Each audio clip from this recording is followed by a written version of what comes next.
Top focus tonight, a potential escalation in the Russia-Ukraine war. In one of the most extraordinary and unprecedented strikes that we've seen in recent conflict history, Ukrainian drones have struck into the heart of Russia, into its air bases, and destroyed a significant amount of Russia's strategic bombers. The operation, codenamed Spider's Web, damaged 41 Russian nuclear-capable bombers and an airborne radar system on Sunday. The Ukrainian drones targeted 5 military bases located thousands of kilometers away from the border. Reports suggest over 30% of the Russian strategic bomber fleet, Tu-95s and Tu-22s, were destroyed by the Ukrainian drones. Ukrainian president claiming it took 18 months to plan Operation Spider's Web. The drones were kept hidden inside wooden sheds, were transported by trucks to vicinity of the target airfields. Ukraine carried out its biggest drone attack just a day before the peace talks that have taken place today in Istanbul but have yielded no results. Earlier, many Ukrainian soldiers were killed in a Russian attack on a training center. So clearly, that war that has gone on now for more than 3 years is only escalating at the moment. In fact, it's the world that's caught in an ever-escalating cycle of conflict. From Mexico to Ukraine and Russia, which is the big one, to Israel versus Gaza, where Gaza has been pounded by Israel in what many believe is a disproportionate retaliation to what Hamas did in October 2023, to what we saw, the 87-hour war or skirmish between India and Pakistan. The world is seeing more conflicts of varying degrees. Nearly 420 crore people in 50 countries have already been exposed to these conflicts. That is nearly half the world in terms of population. It is really our big focus today because the world is in conflict.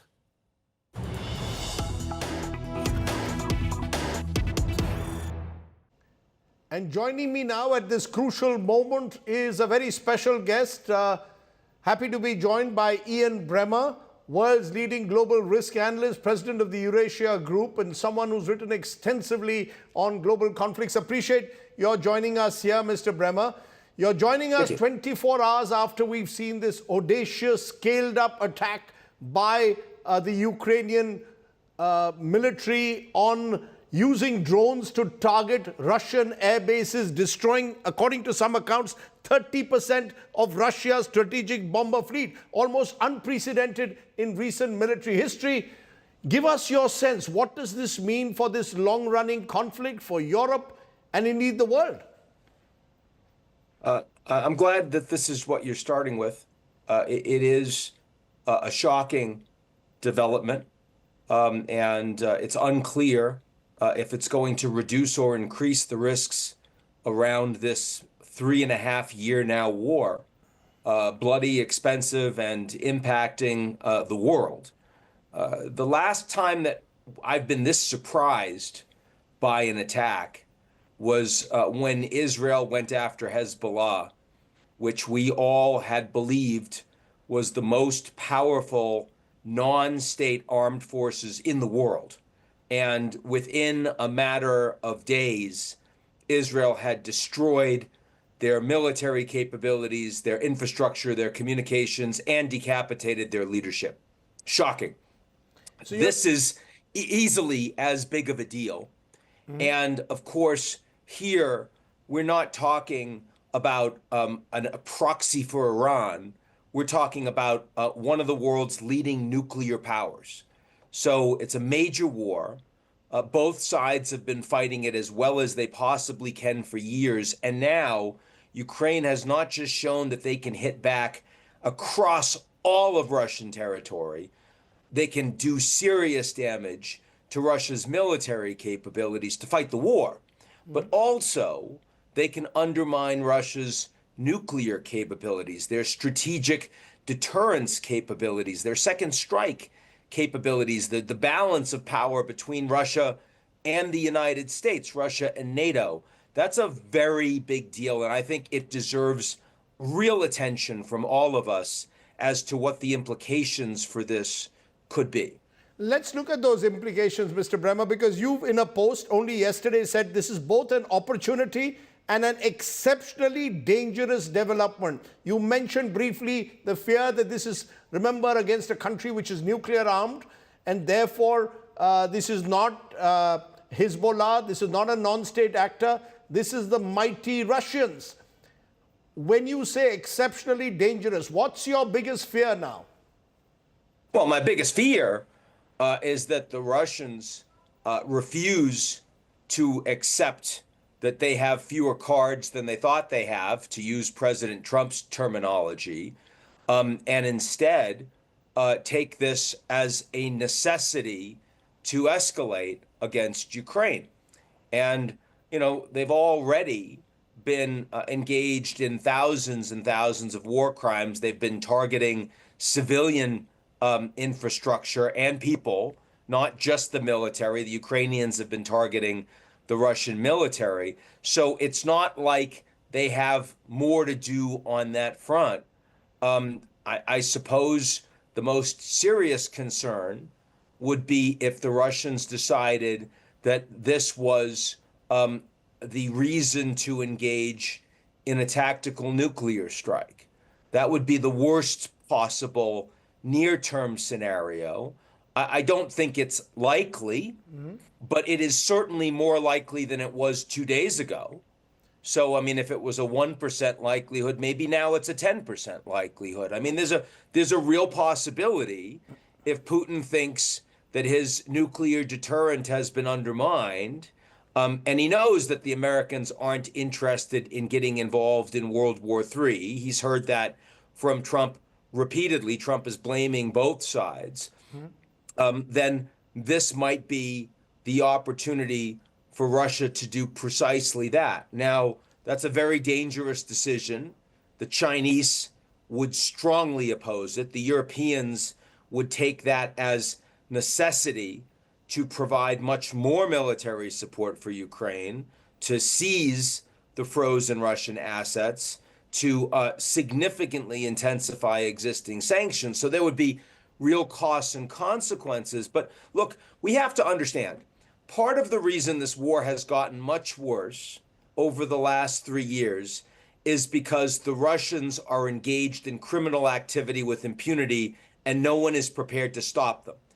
Part of the reason that the war has gotten much worse is because the West does not believe that Russian deterrence and threat is credible. So they are willing to continue to provide more and more military capacity to Ukraine, more and more willingness to let the Ukrainians even strike deep inside Russian territory. I mean, some of the strikes that we saw this weekend were at the Russian border with Mongolia. I mean, literally thousands of miles away from the Ukrainian front line, some of these strategic bombers that have been destroyed, that Russia has no military capability to replace, by the way. So it is an astonishing show. And by the way, another thing I should mention, these Ukrainian drones, these are built in Ukraine. They cost $300 to $400 a drone. So, I mean, we're talking, if you think of one drone taking out a strategic bomber, that's a 100,000 to 1 return on investment in terms of asymmetrical warfare. So Ukraine can show that with very little money and their own military capability, they can threaten a military superpower. That's a very, very big deal. And of course, this also plays, it's something that India and Pakistan, two countries that have been engaged in military warfare just in the past weeks, need to understand that you don't need to be an economic superpower to be able to pose incredible damage to a much bigger country. It should be telling us that war should be avoided at all costs. But of course, that is not the lesson that most people are taking from this military fight. You know, those are very valuable insights. You've given us the worst case scenario, Russia reacting with a potential nuclear strike. You've also emphasized asymmetrical warfare, which I think is becoming increasingly important. But you've also, in your post at least, mentioned that this is both an opportunity. The irony is this is taking place even as the two sides are in talks in Istanbul. Does this push the world, the two sides further away from talks, the world in a way, further away from peace, and actually heading to a potentially escalating conflict, which may strengthen the case for use of more weaponry on both sides? Well, I was being nice. You know, you asked me first to respond to the worst case scenario. So you seem like a nice person. I thought I would answer the question that you asked me. But now we'll look at the other side, which is the opportunity. And that is that a big part of the reason that Putin has felt that he can continue this war for 3.5 years with 1 million Russian casualties is that he doesn't value the lives of his own civilians, and he hasn't felt like there have been serious consequences to him domestically by pursuing this war. The sanctions haven't done it. The military confrontation hasn't done it. He has felt that if he continues to pursue this war, that time is on his side.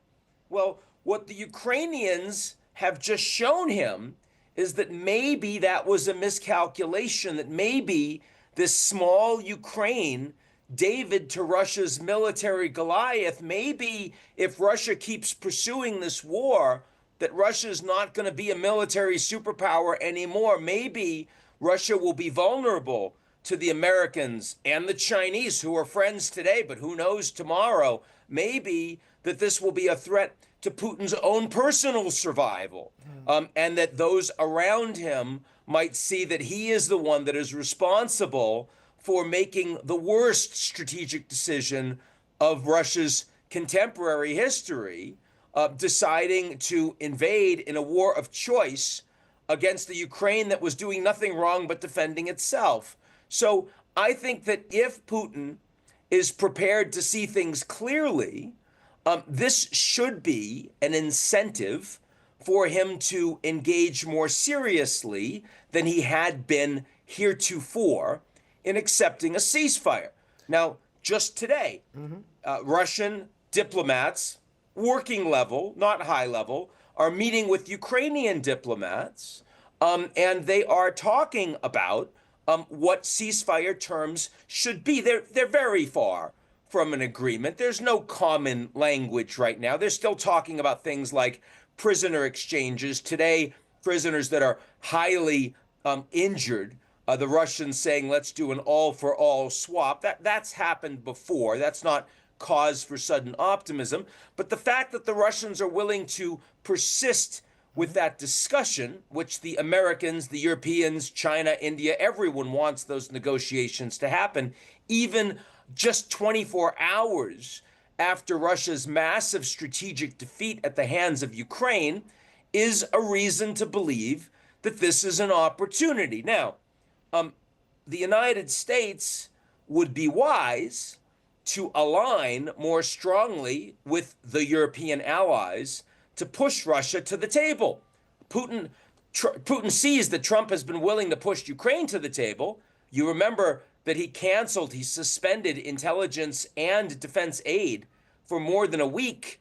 And that's what got the Ukrainians to accept a ceasefire with no preconditions. It's what got Zelensky and his parliament to approve a critical minerals deal. These are actually positive moves towards peace. But Putin knows that Trump has been unwilling to do that. And as long as that persists, then I suspect that what we saw from Ukraine this weekend will be inadequate to get us to a ceasefire. Where does this therefore leave Trump the peacemaker? I mean, till a few days ago, till a week ago at least, Trump was trumping around that he alone could work out a peace, that he alone had the leverage to work out a peace. Do you believe that this strengthens those peace-making efforts of Donald Trump or exposes the limitations of what many believe is Trump's empty boasts? I think your framing of the question is not quite accurate. I think that Trump has started to get frustrated with Putin about a month and a half ago, started to make some statements that maybe he would need to increase sanctions, that he expected the Russians to come to the table. They haven't been, that he was disappointed with those early Russian attacks on Kiev, I think about a month and a half ago. He was very concerned about more Russian attacks in the last week, that maybe Putin is just stringing him along. So, I mean, you're right. If you had asked me at the beginning of the Trump administration back in January, yes, he said, I am the man that can get this done very quickly. Over the past weeks, you've seen Trump, as you're showing in some of your video there, pivoting to the Middle East. He's getting bored, getting tired of the fact that the Putin engagement is not working, even though Trump called Putin for 90 minutes, has spent time with him talking about how there could be a rapprochement with the United States that would lead to America taking their Russia sanctions away, that the United States would invest in Russia, that together they could exploit critical minerals in the Arctic Circle. They've spoken even about maybe an equity stake in restarting Nord Stream 2, the pipeline. I mean, there've been lots of talk, but Putin has been unwilling to do anything meaningful that would bring him to the table for peace. And so Trump has spent a lot more time and diplomatic effort and political capital in the past few weeks engaging in the Middle East, talking about perhaps a breakthrough deal with the Iranians, talking about wanting to have peace and an end to the war in Gaza, the former perhaps more optimistically than the latter, but less time on Russia, Ukraine. And certainly if Putin continues to respond the way he has, and if Trump is unwilling to spell out exactly what the threats would be against Russia if Putin doesn't accept a ceasefire and is prepared to execute on those, and we've not seen that from Trump so far, then our basic expectation should be that Trump ends his diplomatic engagement on Russia, Ukraine, says the Pope can do it, the Europeans can do it, Erdogan can do it, but he washes his hands of it and walks away. But now that will not lead to a deal with Russia. In a way, Mr. Bremmer, isn't that showing the limitations even of America, whether it's with Gaza, whether it's in Russia, Ukraine? There are certain limits, obviously, to U.S. power. And it's also happening at a time where Trump is suddenly pivoting and, as you said, looking at the Middle East very differently, looking at some of the very forces that till a few years ago America saw as prime enemies. The Syrians, for example, whom they identified at one stage as part of the ISIS network. You're seeing a president who seems to flit from one issue to the other. Do you believe, therefore, that Trump now will be taken more seriously by the various stakeholders? Or do you believe each stakeholder is going to do exactly what he or she sees in their national interest? I think that's that black and white framing that you're offering requires much more nuance. That there are countries that are scared about Trump and that they capitulate quickly when he makes demands. Look at the tariffs and look at how the Mexicans have immediately moved to do everything he's demanded on fentanyl, on border security, on Chinese goods transshipments, you name it, on water delivery. Look at Panama, how they immediately try to force a sale of the Hong Kong firm for the ports to an American firm and say we won't charge the Americans to ship through Panama. Military will take away the fees, even though it hurts the Panamanians.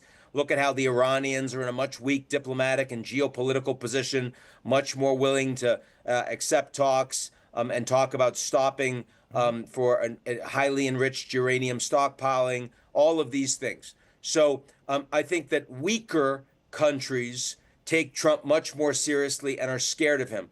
More powerful countries, I'll give you another example you didn't mention. Trump puts major tariffs on China. China puts tariffs back on the United States.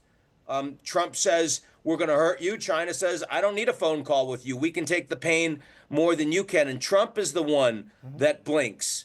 And when it comes to Russia, so far, Trump has been completely unwilling to put tough sanctions on Russia, consequences. Russia has been unwilling to blink. They continue to engage in their war with impunity in Ukraine. Now, of course, this makes a very interesting question. Where is India with the United States? Is India a strong country or a weak country? You know, when Trump says, I want to work with you, you're part of the Quad, I like you, but then he says, I'm going to hurt Apple if they decide to move their iPhone production from China to India. I'm going to tariff them. He says, there are going to be trade consequences and other consequences if you don't have a ceasefire with Pakistan. I mean, you know, India is a big economy. It's about to become the one of the fourth, going to pass Japan, fourth largest economy in the world, right? A nuclear power, 1.4, almost 1.5 billion people. But is India a strong country that can stand up to Trump, or are they a weak country? I don't think we know that yet. I don't think Modi has been able to display that. But we've already seen with the India-Pak 87-hour war skirmish, call you wit, Trump announcing the ceasefire, almost claiming that it was a deal that he had done, keeping trade as a carrot. How do you see the way it's all played out? India, Pakistan, the ceasefire, Trump announcing it. What's your sense of what's happened in the subcontinent? I think India is in a more uncomfortable position. I mean, on the one hand, you know, you saw that Secretary of State Marco Rubio announced that there were going to be not just a ceasefire, but ongoing trilateral discussions over Kashmir with the U.S., India, and Pakistan. India denied that. Mr. Bremmer has clearly rejected. India seems to suggest that it was Pakistan that wanted the ceasefire. That's right. I was about to say that. So India said no to some of what the Americans demanded. The ceasefire has stuck. I think everyone's glad the ceasefire has stuck. I think it's good for India, Pakistan, and the world.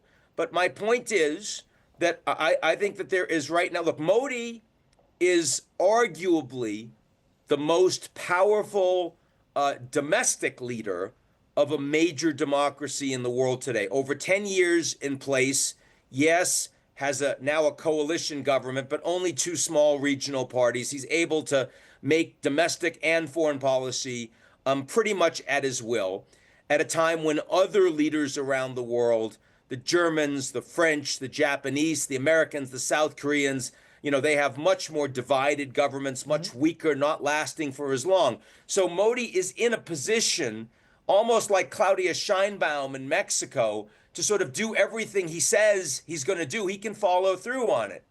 But India is not China.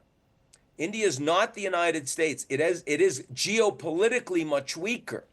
And so I think that there's still a lot of uncertainty about to what extent the Indians can and will really stand up to Donald Trump and the Americans if and when the Americans say, we're making some demands of you that you aren't going to like. And that's a very interesting question. You know, you keep mentioning China. Is China to be seen as primary threat in a way to India as well? There's a belief that China is the one which has been, even in Operation Sindoor, the war that took place between India and Pakistan, the Chinese were the ones behind the Pakistanis. Should, from an Indian perspective, we be seeing China as our major threat at the moment? I think the world is becoming much more complicated than that. China, of course, is the military backer of Pakistan, and that is obviously a very serious problem for India. But China is also an incredibly important trade partner for India. And a lot of the goods that go to the rest of the world from China go through India and have value added in India. And India and China, as we've seen from the last face-to-face meeting that Modi and Xi Jinping have had, desire a relationship of stability with each other, don't want to be fighting over their own contested border, and also both want a stable world. They're both part of the BRICS. They're both members in good standing of the G20. They play leadership roles in multilateral institutions that the United States has been showing less interest in under President Trump.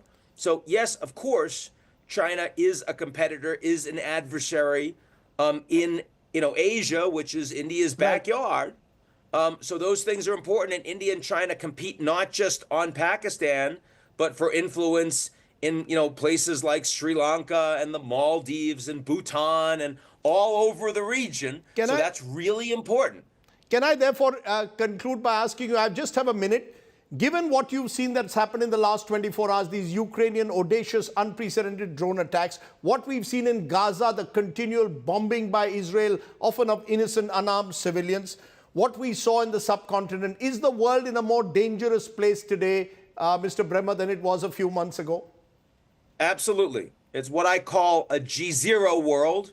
That's a geopolitical recession. It's a bus cycle where the United States increasingly is not the global policeman, the architect of global trade, the promoter of rule of law or democracy, but no other country or groups of countries are willing and capable to replace the Americans. That is a place where we see much more impunity. It's much more dangerous. It's much more unstable. It's much more uncertain. On that note, Mr. Bremmer, for giving us this comprehensive global picture and really detailing it for us, I really appreciate you joining us at this critical point in a way for the world, as we've seen in the last 24 hours. Thank you so much, Mr. Great Bremmer, talking for to you, joining Parul. me. Be good. Bye.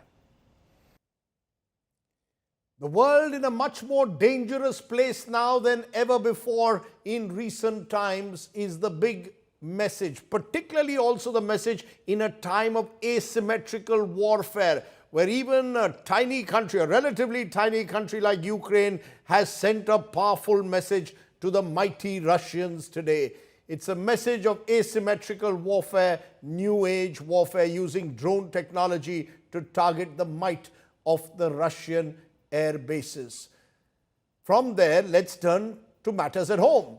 Because remember, for the first time after Operation Sindoor, Chief of Defence Staff General Anil Chauhan stirred a controversy this weekend where he acknowledged that India had suffered losses initially, but then rectified the tactical mistakes and successfully carried out strikes deep inside Pakistan.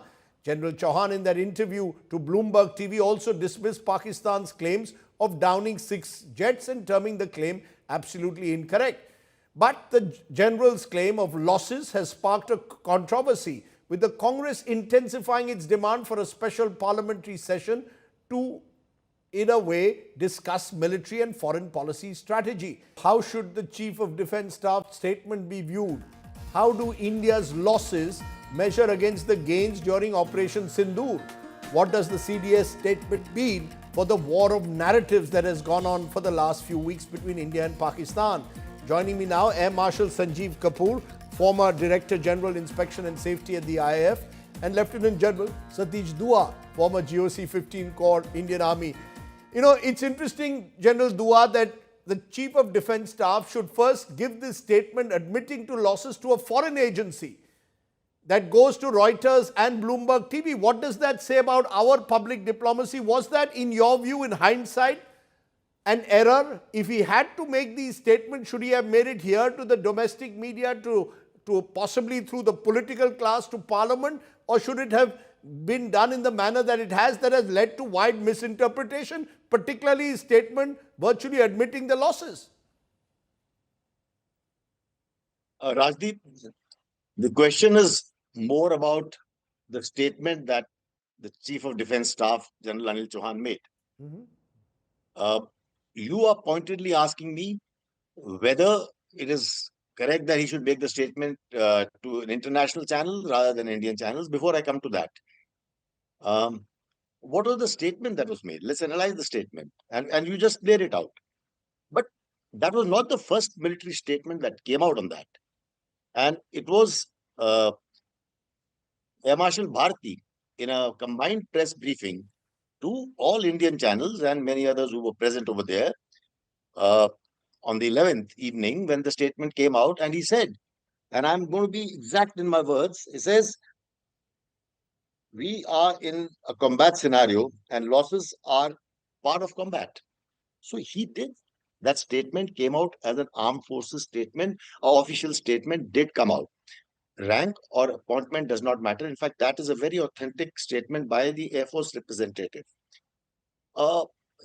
let's keep for a minute political parties aside, one party questioning another party, and also with due respect to you and your channel, let's keep the media aside, because media will keep talking about such things. But the statement that was made now, you see, before the last sentence I'll say before I answer your question is, the operation is still going on. It is only Operation Sindoor has only been paused. During operations, it is armed forces call to decide when the statement will be made in terms of exact number of losses, if there have been any. Right? Now to the question, I'll address your questions, Kueli. He made that statement when he had gone for a Shangri-La dialogue, and the press asked him over there.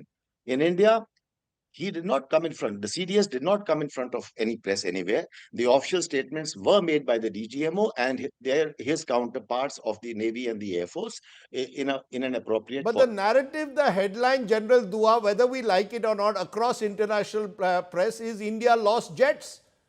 I'm only looking at the headlines. The headlines Yes. across the world don't do India at the moment across foreign media in particular seem to suggest that India is the one which has to accept the losses. The narratives have been flying back and forth both sides. Do you remember the media channels on the 7th evening? First, our media channels were saying, Karachi has been destroyed, Lahore is burning, before we backtrack. So, so many JF fighters have been lost. Those kind of narratives will be bandied back and forth. I cannot help the fact that this statement will Right. be twisted, turned, and used by all the media channels. But let's read the bare facts, what Air Marshal Bharti said and the Chief of Defence Staff has said. Okay. He's exactly acknowledging that. Therefore, Air Marshal Kapoor, how should we see the CDS's statement in terms of our gains and losses? Now that we have a little bit more time to reflect on what happened in the 87-hour war, should we see our gains and the manner in which we were able to, in a way, bust Pakistan's nuclear deterrence strategy be seen as the major gain, going deep into Punjab, Pakistan, Punjab, targeting terror infrastructure, targeting their air bases, and thereby setting a new escalatory ladder doctrine in this country as the major gain from Operation Sindoor, and not focus on how many jets we lost? See, I'll just take a minute for you, General Duale. See, the world, especially the Western one, is not very happy seeing India rising. The equipment which they are mentioning has been put down is their own. So you have covered, I saw, in Galwan conflict. Did China ever tell the world how many soldiers did they lose? The Americans are losing their MQ-9s. Each MQ-9, for your viewers, the drone, is costing 70 million to 120 million. And they have lost 15 of them. Has anybody asked America why? Has anybody asked America how many soldiers did you lose? Did America accept that how many soldiers did they lose in Afghanistan or in Gulf War? Nobody does.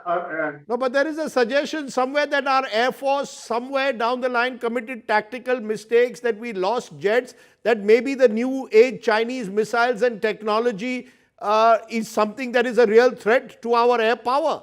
I mean, surely at some stage we are going to have to start getting realistic. I get what you're saying, but this is a changed narrative.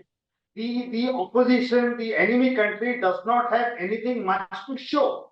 Here we have shown everything. So now the narrative is built as if, that something major has happened. And see, in a boxing ring, you keep fighting. You don't count how many punches that one guy put, the other guy put. Obviously, when there is a fight, there is a combat, there will be punches going from both the sides. But in the end, who won is the one which matters. So how many bouts? Who won in the end according to you? Who won in the end? Who won according to you? Was it if it was so conclusive and if we had such an operational advantage, why would we agree then to a ceasefire? These are questions that will be legitimately asked. See, it is on the 10th. It is on the 10th that the DGMO called up our DGMO to request to cease hostilities. And it was the American president who jumped the gun and tweeted before everybody else to say that it is a ceasefire. As has been pointed out at all the forums, it is just a pause, and the Operation Sindoor formally has not been called off. So my request to you and through you, your media friends, is that please do not rake up these issues, because our soldiers... No, all the more than that CDS should not have made the statement when he did. Then he should have kept silent. You see, if you are saying Operation Sindoor is in pause and has not been completed, then why should the CDS speak about losses? Numbers are not important. Why get into it at all then? Then stay silent. Allow allow time to elapse before you make your statement. Just, semantics, what he meant. I saw the thing, what you have played, and others also.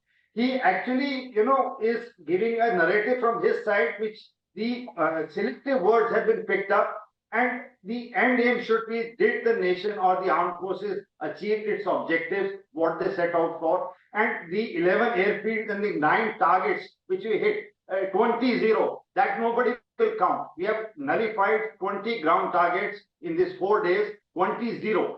So, so there is no discussion on that. So what I'm saying is, this narrative build up to take the agenda on one side, I have not understood. In a way, therefore, General Dua should, what was just said here by Air Marshal Sanjiv Kapoor, 11 air bases struck, terror infrastructure struck deep in Pakistan. Does that now reset the doctrine that we'll have with Pakistan in the future? As the Prime Minister himself has said, no differentiation between non-state and state actors. You conduct a terror attack against us, we'll treat it as an act of war. Is that the message that should now dominate, in a way, the outreach and the messaging? The short answer, Rajdeep, is yes. Absolutely yes. Because the Prime Minister has openly said that that's our new doctrine. An act of terror will be treated as an act of war. But should we also look at the black holes that might exist? This whole belief that China was really behind this attack, the Chinese technology, their missile technology, their new jet planes are changing the terms of war. We've already seen between Ukraine and Russia asymmetric warfare using drones and what that can do. Should there be also an element of introspection on our part rather than always be gung-ho? No, Rajdeep, just allow me to finish. So the short answer is yes. We have now changed our doctrine as announced by the Prime Minister. As Sanjiv pointed out, we've hit those 9 terror targets, which was our first response, and thereafter 11 military installations and bases in response to their strikes. Now, the Chinese platforms and fighter aircrafts are much in use by Pakistan, is well known. Now the tussle is between, as far as ongoing combat is concerned, the CDS also mentioned, we've learned our lessons. Even in a combat that goes well for any side, there will be lessons to be learned. And military lessons are always learned, and it's always a work in progress. It's a continuous process that will go on. So those lessons will be learned, things will be put in place, but we'll always have this system of, we have, like Sanjiv also mentioned, we have some Western platforms and aircrafts. Pakistan has more of Chinese platforms and aircrafts, and that Chinese will jump into the fray, because now it's their word against each will try to show that their platforms are better, and the stocks of the Chinese manufacturers actually tumbled at a certain point of time. So these are the sentiments that will keep happening. But we have learned our lessons. So did the stocks of Dassault. My point is, I don't, Air Marshal, can I, as a final word, Air Marshal, is there a lesson to be learned? Is the CDS also, between the lines, also indicating that there are lessons which we have learnt itself during the war? Should we therefore be a little less gung-ho and celebratory? Absolutely. The drawing boards are being redrawn each day, like we just covered in the program before this. Unprecedented warfare is going on. More and more tech-intensive, non-contact warfare is going on. And for your viewers, I'd just like to make a point. This is the first time globally the Chinese weapons have been put to use in any combat situation. Right. So the whole world, including the West, the Taiwanese, the Japanese, the Russians, and us, would be observing the capabilities of these weapons, and I leave it at that. Okay. I'm going to leave it at that. General Air Marshal, appreciate both of you joining me here on the news today. Thank you so much. Let's turn to tonight's ground report. And our ground report comes from the states of the northeast of the country that are struggling after being battered by rain, now floods and landslide over the past few days. Major rivers across several northeastern states are flowing above the danger level. Thousands of people have been affected by the deluge in more than 15 districts. Take a look at our ground report.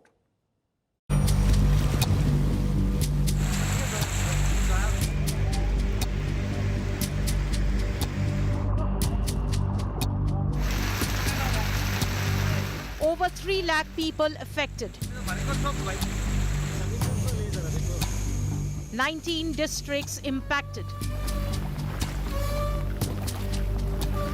Assam is reeling as water level of Brahmaputra and Barak rivers rise, triggering floods.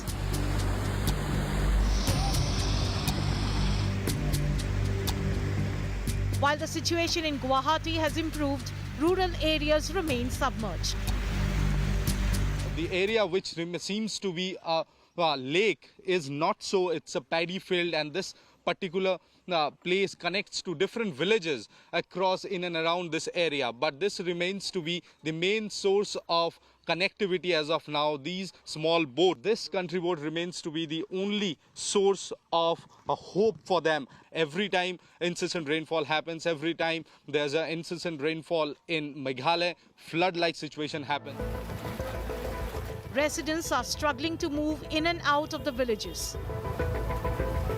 इधर आप देख सकते हैं मेरा गांव उधर है, लेकिन आने जाने के लिए नाव का इस्तेमाल करना पड़ रहा है फिलहाल के लिए। इधर नाव से जाऊंगा तो ही मैं खट तक पहुंच सकूंगा। तरफ से कोई मदद अभी तक आप लोगों तक नहीं पहुंची? इधर कोई सरकार की कोई मदद नहीं मिल रहा है फिलहाल के लिए। In Impli Gaon in Kamrup district, roads are submerged. Locals navigate through knee-deep water. Many have left their homes. সমস্যা খাদ্যর পাইছি, কষ্ট পাইছি, গরুরও খাদ্য অভাব পাইছে। আর একদিন তো সারাদিন উপবাসী আছিলাম, খালি দোকানের বিস্কুট, দোকানের জল এনে সব হয়েছে। The state government has assured all help. ये प्रकृति का बात है, जितना तक हो सके असम सरकार पूरा कोशिश कर रहा है और बहुत अच्छे तरीके से ये कंट्रोल हो रहा है। बाहर में है, लेकिन गुवाहाटी में सबसे ज़्यादा था। गुवाहाटी में लैंडस्लाइड में हमारा एक ही दिन में 5 आदमी गुजर गया। स्थिति अभी तक सुधरा नहीं, लेकिन हम लोग पूरा कोशिश में हो। In Manipur, more than 19,000 people are displaced. 31 relief camps are set up in Imphal East, the worst hit district.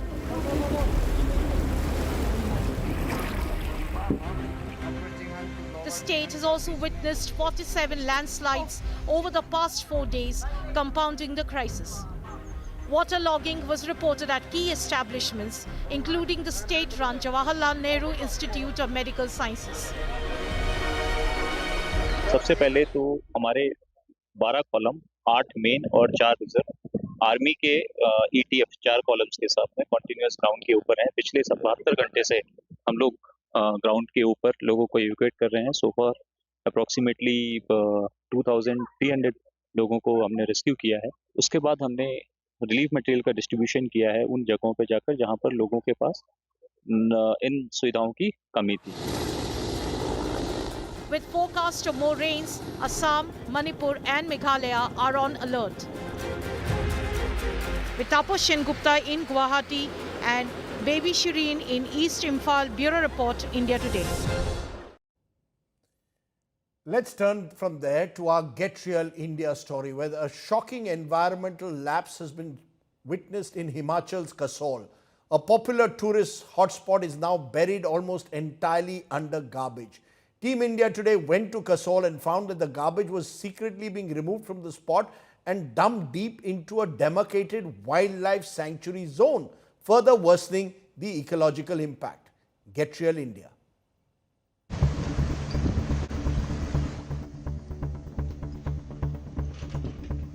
In the heart of Himachal's Parvati Valley, a paradise now choking under mountains of filth.